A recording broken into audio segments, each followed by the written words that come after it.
quoi qu'il arrive, il est très clair que quand on regarde en fait l'évolution d'Internet et des magasins, on ne peut pas dire qu'il y a une guerre en fait entre les deux. Ce n'est pas du tout ce qu'on constate dans les chiffres. Ce qu'on constate en fait, c'est que ces canaux s'alimentent l'un et l'autre. Donc la distribution physique ne disparaîtra pas. Et effectivement, Internet va continuer à pénétrer en fait cette catégorie de produits. Donc vous aurez toujours des pure players qui vont monter en puissance, des réseaux physiques. Alors il va y avoir un écrémage, mais certains vont continuer à exister.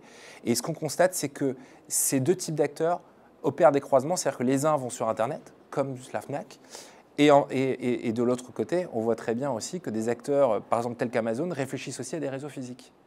Donc les deux sont amenés à perdurer, mais à faire des mouvements l'un vers l'autre. Pourquoi? Parce qu'en fait, au final, on ne réfléchit pas online, on ne réfléchit pas offline. Un consommateur aujourd'hui, quand il est multicanal, un, il dépense plus, et deux, il est beaucoup plus fidèle. Donc c'est logique en fait qu'il y ait des croisements qui s'opèrent. Il y a un parallèle qu'on peut faire. En fait, il y a un antécédent. L'antécédent, c'est le tourisme. Il y a une dématérialisation, on va dire, en fait qu'il y a eu une migration très très forte des ventes physiques dans les agences vers les ventes en ligne. Ce qu'on a pu constater sur ces secteurs-là, c'est que les agences de voyage, il y a eu un écrémage plutôt fort, et que les seuls qui ont survécu, ce sont en fait des agences de voyage qui ont su se repositionner, soit sur un positionnement plutôt moyen de gamme, haut de gamme, soit sur un segment qui est relativement spécifique et qui est en fait le tourisme d'affaires.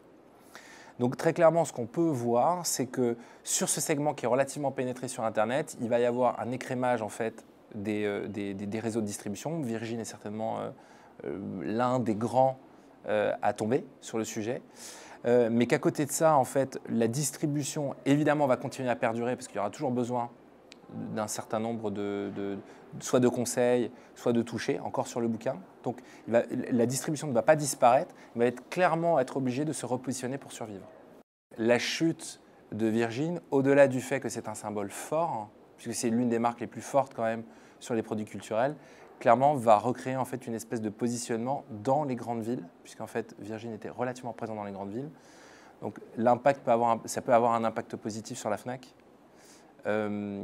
principalement.